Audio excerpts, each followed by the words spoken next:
other one is pretty scrungy, so I'm letting it soak. So we'll see how tight these bolts are. I think first we'll get rid of this drain. Or not drain, trap, water trap, whatever. Not a bad idea.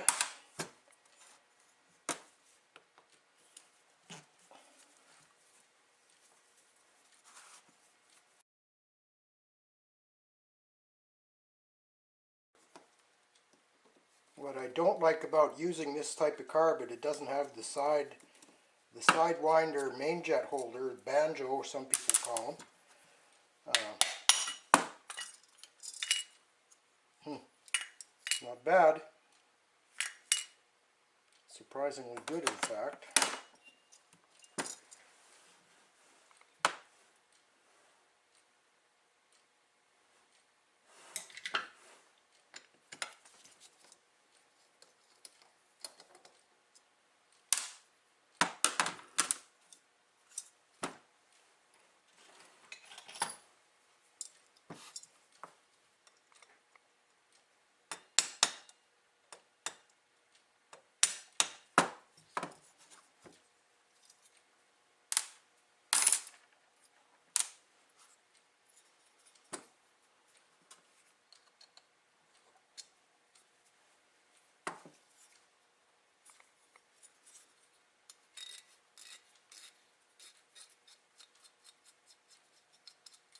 Everything's got a bit of corrosion on it, so we'll take it all apart and try to get all the moving parts moving again.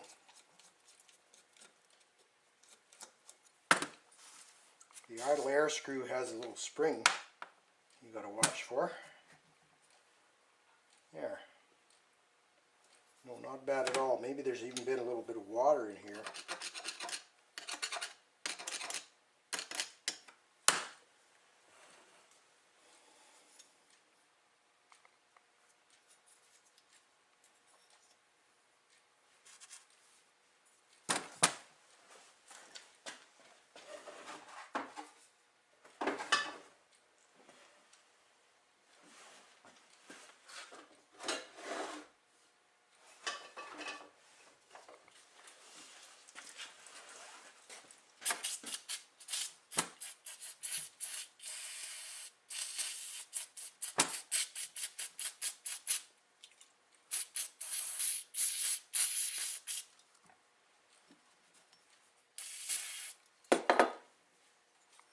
I would expect the needle and seats will be sticky on this carb.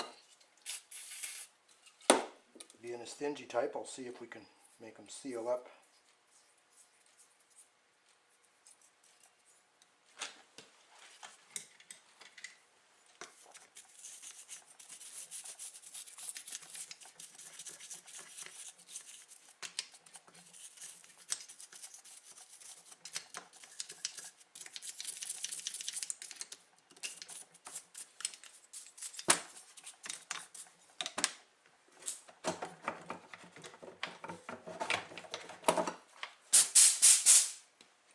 So now we'll blow air through all the little holes,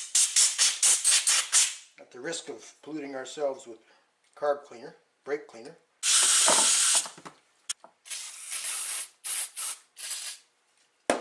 Another spot where I probably anticipate some trouble is in the bore for the choke plunger.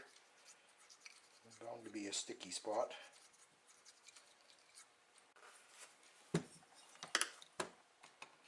Oh, I forgot to take the pilot jet out.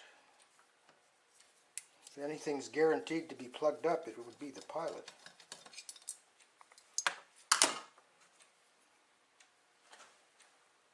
And I can see daylight. I always like to run a tip cleaner through. If I have one small enough.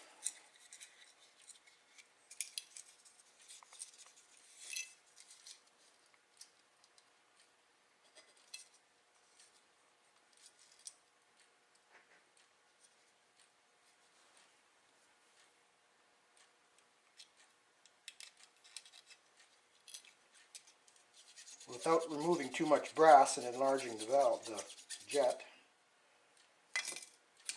And I doubt that this will be the proper main jet to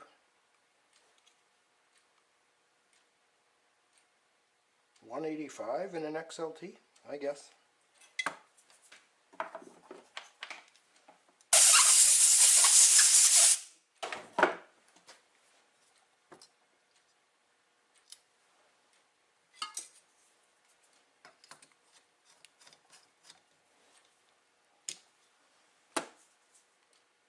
Okay, we'll find, maybe we won't.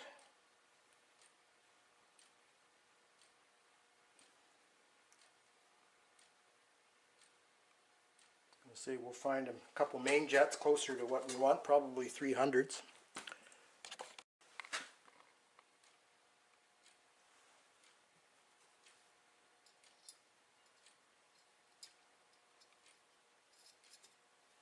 Now I didn't look at the needle jet, which I suppose we should.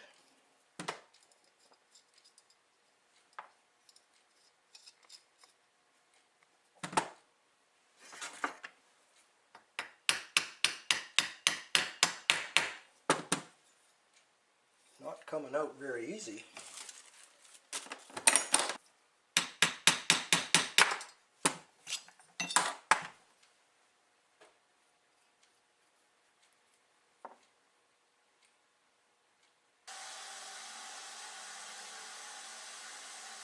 $166 Q2.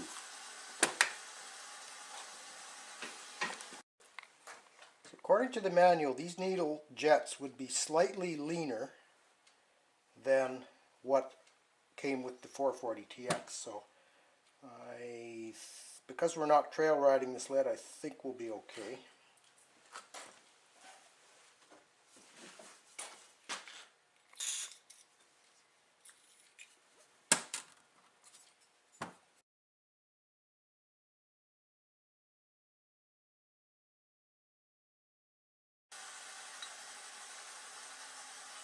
Initially we'll set the idle mixture screw for one turnout.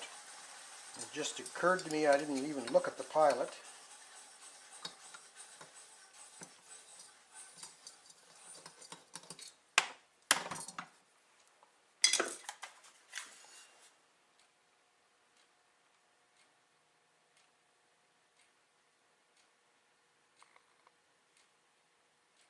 Glad I did. It appears to be a, is that a 35 or a 55? Good Lord.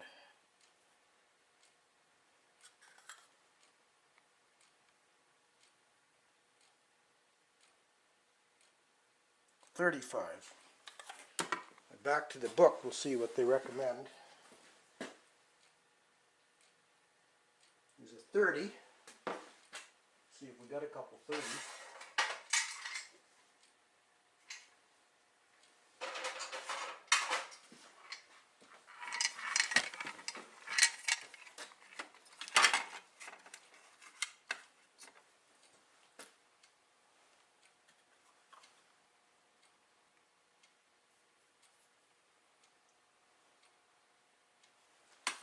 And we do.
So we'll now take the offending carburetors off and put on our different ones. See if we can have a little triumph. I don't think the choke fittings are going to fit. I think these are slightly bigger for some reason, but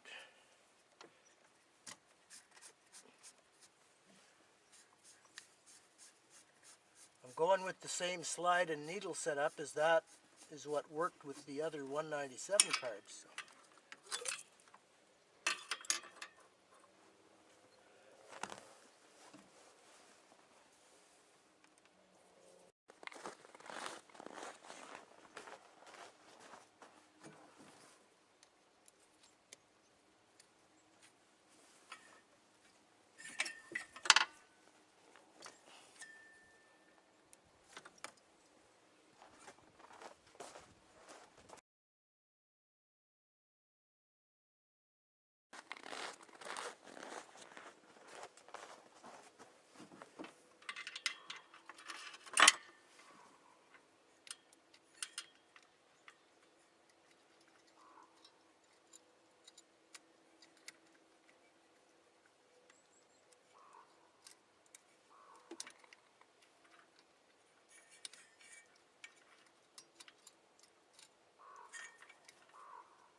Okay, so the choke plunger doesn't want to go into the choke bore.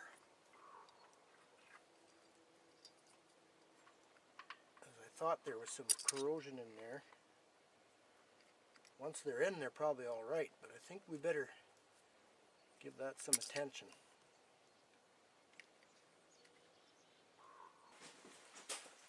Now, I'm a dishonest filmmaker. I experimented with the first carb, and it seems to be freed up, so I'll show you what I do. And I took some fine emery cloth, rolled it into a little roll, put some WD-40 on it, sort of like a wet sandpaper, and it would nicely fit in the hole. And then I turned it, only turn one way because the roll tend to expand going the other way.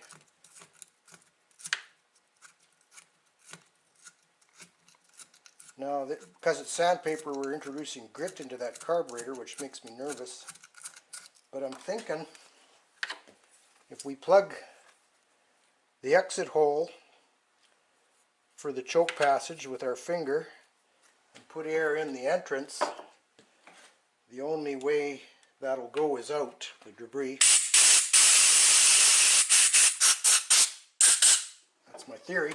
Let's see if it works now.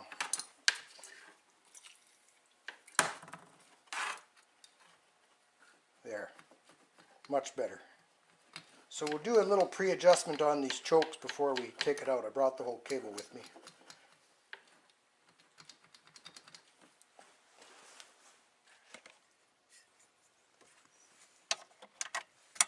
Seems reasonable.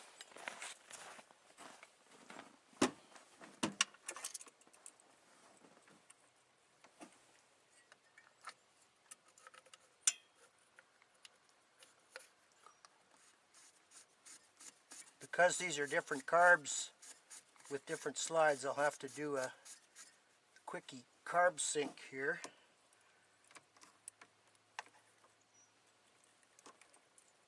Maybe tomorrow.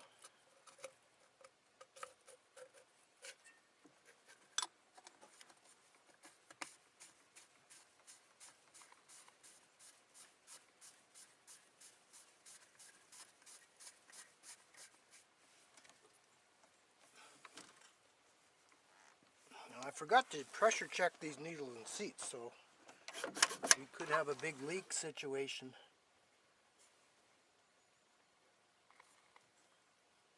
Carb sync at top throttle isn't quite right.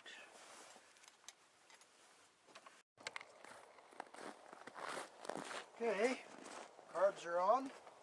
Give her a little squirt.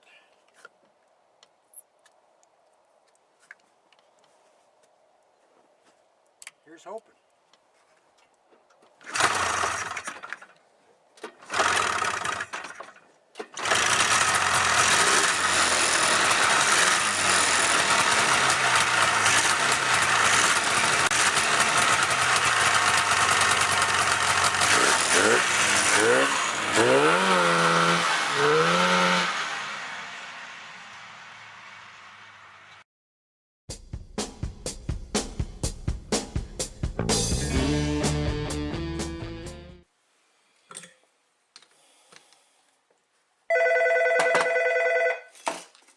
there's the phone.